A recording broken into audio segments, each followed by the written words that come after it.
Hello YouTube, thanks for tuning into another video essay. This video is going to be the follow-up to the introduction video I did last week. So this week, we're delving into the major and the minor arcana.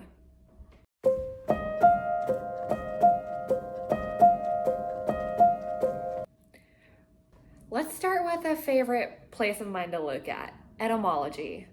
The origin and the history of words is very interesting to me and always has been. I'm a big fan of literature and language in general, so linguistics has always been fascinating. Therefore, I'm delving into the origin of the word arcana. I found that it means, according to the Oxford Dictionary, secrets or mysteries. Makes sense. The words arcane, arcanum, and arcana all have the same Latin root word arcanus. Also of note, arcana is actually the plural of the word arcanum. I did not know that. Merriam-Webster defines arcanum as mysterious or specialized knowledge, language, or information accessible or possessed only by the initiate. This word is known to enter the English language in the 16th century. The word arcanum entered English as the Dark Ages gave way to the Renaissance. It was often used in reference to the mysteries of the physical and the spiritual worlds, subjects of heavy scrutiny and rethinking at the time. Alchemists were commonly said to be pursuing the arcana of nature, and they sought elixirs for changing base metals into gold, prolonging life, and curing disease. The frequent association of the word with alchemist elixirs influenced the use of arcanum for elixir, the word elixir. So, how many cards are in a tarot deck? Well, 78. It's always going to be 78 cards, and if it's not, it's probably not a tarot deck.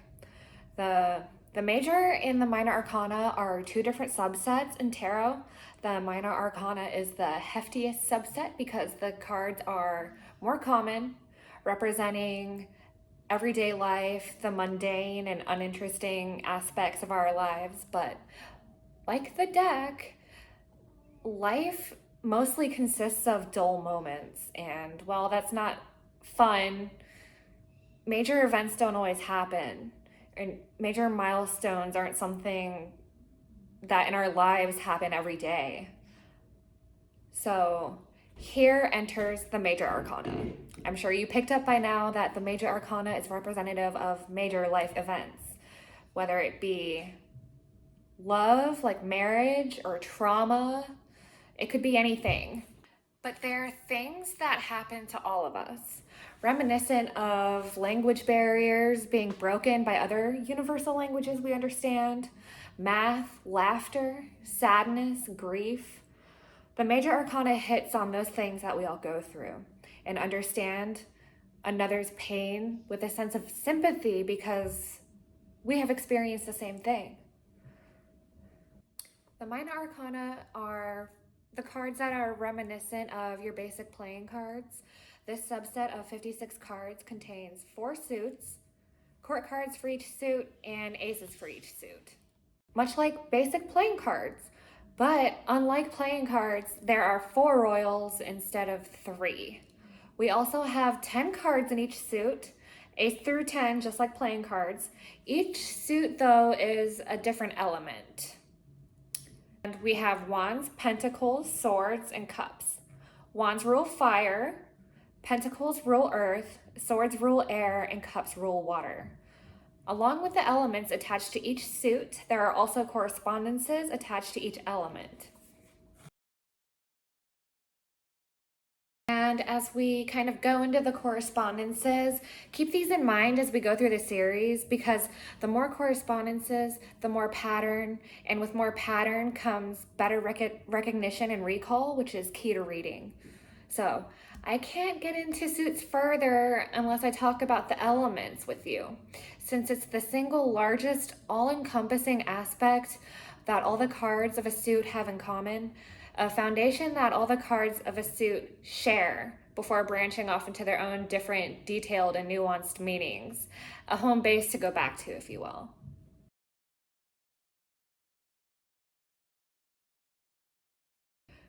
So, let's start with Earth.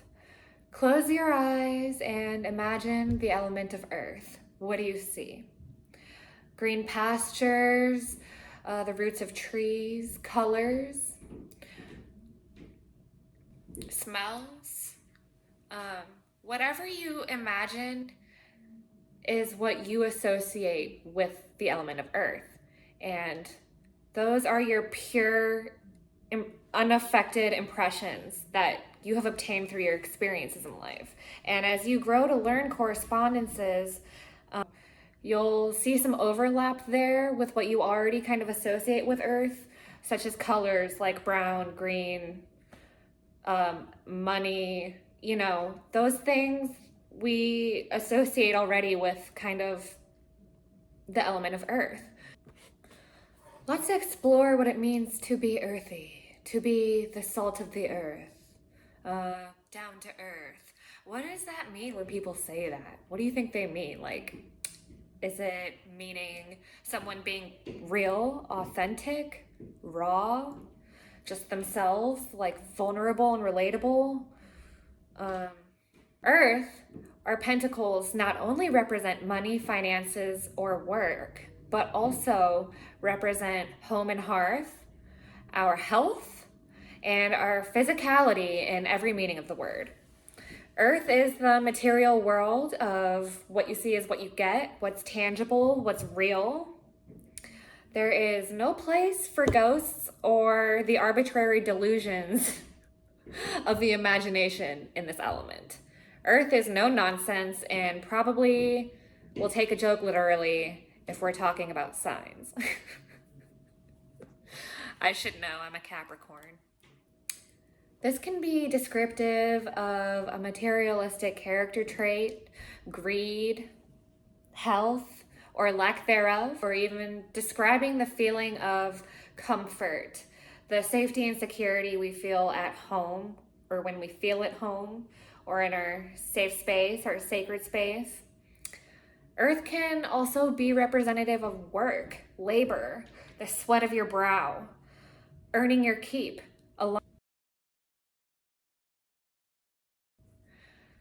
Let's get into the element of air, or the suit of swords.